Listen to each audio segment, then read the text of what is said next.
A crumpled dollar bill sits on table 7 of the roadside diner, but it's not the measly tip that makes Jenna Porter's hands tremble. It's the message written in elegant script across its edge, words that would shatter everything she thought she knew about fate. Sometimes the smallest gestures hold the biggest opportunities. Call this number. Through the window, she watches the mysterious man slide into his luxury car, his tailored suit and quiet dignity so out of place in her small-town diner. What kind of person leaves a message like this? And why her? A 27-year-old waitress whose dreams of owning a bakery had long ago been buried under mountains of medical bills and cold reality. Little does Jenna know, but this single-dollar bill is about to set in motion events that will change not just her life, but an entire community. Sometimes destiny arrives not with a bang, but with the soft rustle of paper and a phone number that begs to be called. Before we continue, let us know where you're watching from. Don't forget to subscribe to the channel because tomorrow we have another special story for you. At 27, Jenna Porter had stopped believing in fairy tales. 12 years of serving coffee and collecting meager tips at the roadside diner had taught her that dreams were best kept locked away, like the culinary school brochures gathering dust in her bedside drawer. Her mother's medical bills had eaten through her savings, and reality had a way of grinding down hope until it was as thin as the paper in her hand. "Everything all right, honey?" May called from behind the counter, her weathered face creased with concern. The elderly cook had worked here since Jenna was a girl, back when Jenna's mother had waited these same tables. "You look like you've seen a ghost." The dollar bill felt heavy in Jenna's palm, its message burning into her consciousness. The diner's familiar sounds faded away. The clink of coffee cups, the gentle hum of conversation, the sizzle of burgers on the grill, leaving only the thundering of her own pulse in her ears. "I'm fine," Jenna managed, tucking the bill into her apron pocket, but her fingers lingered there, as if the paper might dissolve if she let it go completely. The weight of the day's exhaustion suddenly pressed against her shoulders. 12 hours on her feet, a constant dance of coffee pots and dinner plates, all while wearing a smile that grew heavier by the hour. The diner's evening regulars had thinned out now, leaving only old Mr. Peterson nursing his usual cup of decaf in the corner booth and a pair of truckers finishing their meatloaf specials. The fluorescent lights hummed overhead, casting harsh shadows that deepened the lines of fatigue on Jenna's face. She caught her reflection in the chrome paper towel dispenser uniform, slightly wrinkled, honey-brown hair escaping its practical bun, dark circles under eyes that used to sparkle with bigger dreams. "Never seen you so rattled over a tip before," May said, her experienced gaze missing nothing as she wiped down the grill. After 40 years behind that counter, she'd become something between a mother figure and a fortune-teller, reading the stories of countless lives through their coffee orders and quiet confessions. Jenna forced her hands to stay steady as she refilled Mr. Peterson's cup. "This one's different," she whispered, more to herself than to May. The mysterious man's eyes flashed in her memory. Gentle, despite his imposing presence, carrying a hint of something that looked almost like recognition. Her pocket felt like it was burning now, the message on that dollar bill demanding to be read properly. But there were still tables to clean, sugar shakers to fill, and an hour left on her shift. Time crawled by with agonizing slowness, each minute stretching like warm taffy on a summer day. Finally, as the last customer pushed through the glass doors and the neon "Open" sign flickered off, Jenna allowed herself to sink into an empty booth. The vinyl seat creaked beneath her, a familiar sound that had accompanied countless midnight breaks over the years. With trembling fingers she pulled out the crumpled bill. The handwriting flowed across the green paper like elegant calligraphy, so different from the hasty scribbles of typical customer notes. Her heart picked up speed as she read the words again, this time allowing them to sink in fully. Below the message was a phone number, written with the same careful precision. "Well?" May's voice startled her. The older woman stood at the end of the booth, dish towel slung over her shoulder, her eyes soft with concern. "You going to tell me what's got you looking like you found a golden ticket in a chocolate bar?" Jenna held out the bill, watching as May's weathered fingers carefully smoothed its edges. The cook's eyes widened slightly, then crinkled at the corners with a knowing smile. "Sometimes," May said slowly, "life has a way of tapping you on the shoulder when you least expect it." She handed the bill back to Jenna. "Question is, are you brave enough to answer?" In the empty diner, every small sound seemed amplified. The gentle hum of the refrigerator, the ticking of the old clock above the counter, the soft tap of Jenna's fingers against her phone screen as she stared at the number. Her reflection in the darkened window looked ghostly, uncertain, like a different version of herself waiting to step through the glass. "You're not really thinking of calling, are you?" May asked, sliding a piece of warm apple pie in front of Jenna. It was their nightly ritual, sharing yesterday's leftovers while counting out the day's tips. But tonight, the familiar comfort of cinnamon and butter couldn't calm the storm in Jenna's stomach. "I don't know," Jenna admitted, her voice barely above a whisper. "It seems crazy, doesn't it? Some stranger leaves a cryptic message and I'm just supposed to trust it." She thought of her mother, who'd worked at this same diner for 20 years before illness took her away. Sarah Porter had taught her daughter 2 important things. Always keep your guard up and never ignore a sign when life sends you one. But which lesson applied here? "Your mama would have called," May said softly, as if reading Jenna's thoughts. That woman had a nose for opportunities and the courage to chase them. Jenna's throat tightened. "She also had medical bills that emptied our savings and left me with nothing but debt and empty dreams." The words came out sharper than she intended, bitter with years of buried disappointment. May reached across the table, her warm hand covering Jenna's trembling fingers. "Those dreams aren't empty, child. They're just waiting for the right moment to wake up." The dollar bill lay between them, its message seeming to glow under the fluorescent lights. Jenna thought about the man who'd left it. His quiet dignity, the kindness in his eyes that had seemed so at odds with his expensive suit and carefully polished appearance. There had been something almost familiar about him, like a character from one of the stories her mother used to read to her. "What's the worst that could happen?" May prompted, pushing the pie closer to Jenna. "He could be a criminal," Jenna said, but her voice lacked conviction. "Or it could be some kind of scam." "Or," May countered, her eyes twinkling, "it could be exactly what it looks like, a chance, and Lord knows you're due for one of those." The clock ticked steadily overhead, marking each moment of hesitation. Outside, the parking lot had emptied except for their 2 cars, lonely sentinels under the yellow security lights. The night seemed to hold its breath, waiting for her decision. Jenna's fingers moved before her mind could catch up, punching in the numbers with shaking precision. Her heart thundered in her ears as she pressed the phone to her ear, each ring seeming to last an eternity. Then a click. A smooth, calm voice answered. "Ah, Jenna, I've been hoping you'd call." Her breath caught in her throat. How do you know my name?" "I make it my business to know people who deserve a chance," the voice replied. "My name is Michael, and I have a question for you. Do you believe a single dollar can change a life?" The question hung in the air like smoke, making Jenna's head spin. Through the phone, Michael's voice carried the same quiet confidence she'd sensed in the diner, but now there was something else, a hint of amusement, perhaps even excitement. I don't know," she stammered, gripping the edge of the table. May had moved to give her privacy, but Jenna could feel the older woman watching from behind the counter, pretending to organize receipts. "Honesty. Good." Michael paused, and Jenna heard the soft sound of papers rustling. "Tell me something, Jenna. When was the last time you baked?" The question caught her off guard. Images flooded her mind, standing on a kitchen chair as a child, helping her mother measure flour. Experimenting with recipes during high school, the small joy of bringing homemade cookies to her diner colleagues before bills ate away at such luxuries. "It's been a while," she admitted, her voice thick with unexpected emotion. "How did you—" "I noticed the way you looked at the pastry case when you passed it," Michael interrupted gently.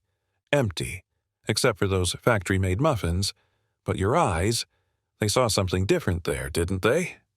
Jenna's free hand unconsciously moved to her apron pocket, where the culinary school brochure had lived for so long it had softened like well-worn currency. "It doesn't matter what I saw," she said quietly. "Dreams don't pay bills." "Perhaps not," Michael agreed. "But what if they could? Meet me tomorrow at 9 a.m. I'll text you the address." His tone became softer, almost paternal. "Jenna, I know this seems strange, but sometimes the biggest changes in our lives start with the smallest leap of faith." The line went dead before she could respond.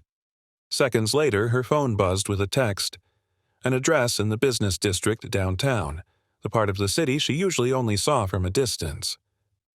May appeared at her side, coffee pot in hand. "Well?" "He wants to meet tomorrow," Jenna said, still staring at her phone. "Downtown." And I think I'm crazy, but I'm going to go." Jenna looked up at May, searching for confirmation or contradiction in the older woman's face. "Am I crazy?" May set down the coffee pot and slid into the booth across from her.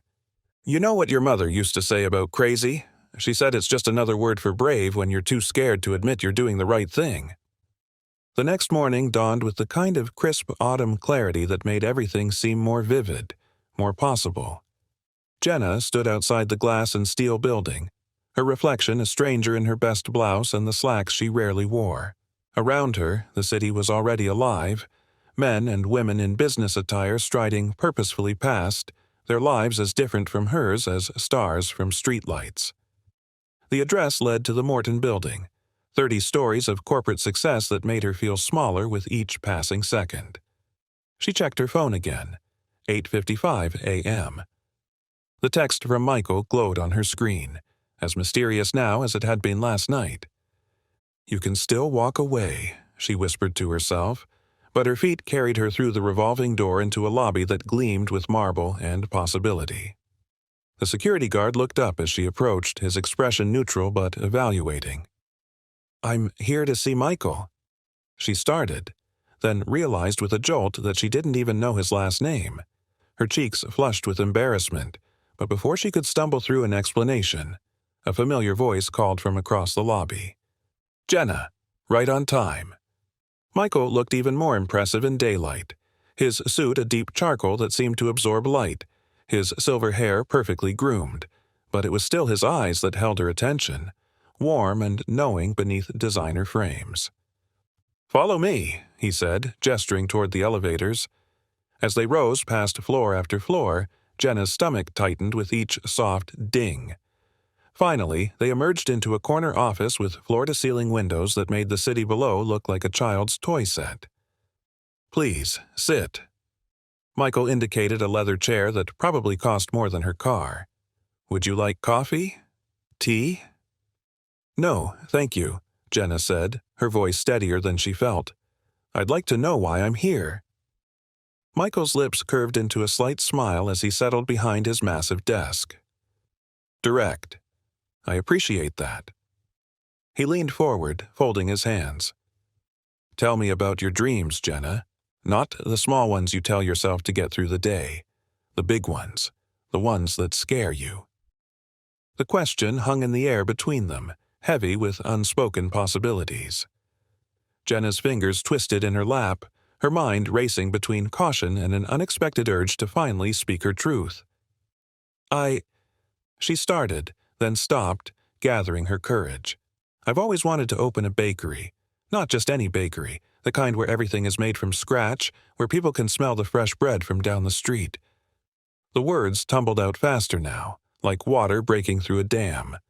"Where children press their noses against the display window, and families celebrate their special moments with cakes that taste like memories." Michael nodded slowly, his expression unreadable. "And what's stopping you?" A bitter laugh escaped her lips. "Reality? Money? Take your pick." She gestured to herself, suddenly conscious of her department store clothes in this luxury office. "I'm a waitress with more debt than savings. Banks don't exactly line up to give loans to people like me." "People like you," Michael repeated thoughtfully. He stood and walked to the window, gazing out at the city below. "You know, I've spent the last month visiting different diners around the city, watching, observing." He turned back to face her. "Do you know what I saw at your diner that I didn't see anywhere else?" Jenna shook her head, uncertain where this was going. "Hope," he said simply, "in the way you treat every customer like they matter, in how you remember Mrs. Johnson likes her toast just slightly burned, or how you slip extra crackers to old Mr. Peterson when he orders soup." His voice softened. "In the way you look at that empty pastry case every morning, seeing not what is, but what could be." "You've been watching me?" Jenna's voice wavered between surprise and unease. "I've been looking for someone," Michael corrected. "Someone with both the skill and the heart to make something extraordinary. Someone worth investing in." He returned to his desk and opened a drawer, pulling out a thick folder. "I have a proposal for you, Jenna. One that could turn that dream of yours into reality." She stared at the folder, her heart hammering against her ribs. 27 years of life had taught her that nothing came without strings, and offers that seemed too good to be true usually were. "Why me?" The question came out barely above a whisper. "There must be dozens of people more qualified, with business degrees or experience." Michael spread the folder open, revealing photographs of a storefront she recognized, the old Edwards bookshop on Cherry Street that had been empty for months. Its large windows and brick facade had always caught her eye on her rare trips downtown. Experience can be learned. Business skills can be taught. His fingers tapped the photographs. But passion? That fire I see in your eyes when you talk about baking? That can't be manufactured. He leaned back, studying her. "Tell me about the last thing you baked." Jenna's throat tightened. "It was a birthday cake for my mother 2 years ago, just before—" She swallowed hard. "Before she got too sick to eat it. I used her recipe, the one she always made for me growing up. 3 layers of vanilla sponge with strawberry filling." "And how did it make you feel, creating that cake?" "Alive," she answered without hesitation. "Like I was exactly where I was meant to be, doing exactly what I was meant to do." Her eyes burned with unexpected tears. "But feelings don't pay bills, Mr. Michael. They don't cover medical debt or rent increases." "Call me Michael," he said gently. "And you're right. Feelings don't pay bills. But this might." He slid a document across the desk. "I'm prepared to invest $250,000 in your dream, Jenna. Full ownership of the bakery would be yours. My investment buys me nothing except the satisfaction of helping someone worthy of a chance." The room seemed to spin. Jenna gripped the arms of her chair, her knuckles white. "This can't be real," she whispered. "Things like this don't happen to people like me. They do today." Michael's voice was firm but kind. "The question is, are you brave enough to say yes?" The silence stretched between them, filled with the soft hum of the office's air conditioning and the muffled sounds of the city below. Jenna's mind raced, memories flashing like an old film reel. Her mother's proud smile the first time she'd mastered a pie crust. The way customers' faces lit up when she brought them their favorite comfort foods. May's knowing looks whenever Jenna lingered too long at the diner's pitiful pastry case. "What's the catch?" she finally asked, her voice steadier than she felt. "There has to be a catch." Michael's smile widened slightly. "Smart question. There are conditions, yes." He pulled out another document. "First, you'll need to commit completely. No more waitressing. This will require your full attention. Second, you'll work with my team of advisors to learn the business side of things. And third—" He paused, his expression growing serious. "You'll have to trust yourself as much as I'm trusting you." "But why?" The question burst from her like a dam breaking. "Why would you do this for a stranger?" Michael stood and walked to a small table near the window, picking up a framed photograph. He handed it to Jenna. It showed a young woman in a waitress uniform, her smile bright despite obvious exhaustion. "My mother," he said softly. "She worked double shifts at a diner for 20 years, dreaming of opening her own restaurant. She had the talent, the passion, everything except the opportunity. His voice grew quiet. By the time I was successful enough to help her, it was too late. Cancer had already taken her. Jenna's fingers trembled on the frame, understanding flooding through her. So, this is about redemption? This is about recognition, Michael corrected gently. Recognizing in you what my mother had, that spark that deserves a chance to become a flame. Looking at the photograph of Michael's mother, something shifted inside Jenna. The woman's eyes held the same mix of determination and buried dreams she saw in her own reflection every morning. If I say yes, she began slowly, her voice gaining strength, I want to do this right. Not just for me or for you, but for every person who's ever had to set aside their dreams because life got in the way. Michael nodded, a flash of approval crossing his face. Then let's begin. The next 6 weeks passed in a whirlwind. By day, Jenna worked with Michael's team accountants who taught her about profit margins, designers who helped plan the bakery's layout, marketing experts who showed her how to build a brand. By night, she experimented with recipes in her tiny apartment kitchen, filling notebooks with ideas and modifications. Leaving the diner was harder than she'd expected. May had hugged her tight, slipping a worn recipe card into her apron pocket. Your mother's cinnamon roll recipe, she'd whispered. She'd want you to have it now. The storefront on Cherry Street transformed slowly but surely.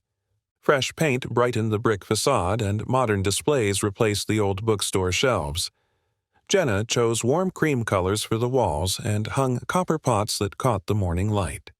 Each decision, from the font on the menu boards to the arrangement of the display cases, felt like another step toward making her dream tangible. But it wasn't all smooth sailing. The health inspector found issues that needed costly repairs. A supplier backed out at the last minute. The vintage oven she'd hoped to restore turned out to be beyond saving. Each setback felt like a test of her resolve. Late one night, as she sat surrounded by spreadsheets and sample menus, her phone buzzed with a text from Michael. Come to the bakery tomorrow morning at 5 a.m. There's something you need to see. When she arrived, the street was still dark. Michael stood waiting, holding 2 paper cups of coffee. Follow me, he said, unlocking the door. Inside, he flipped a switch and soft lights illuminated the her space.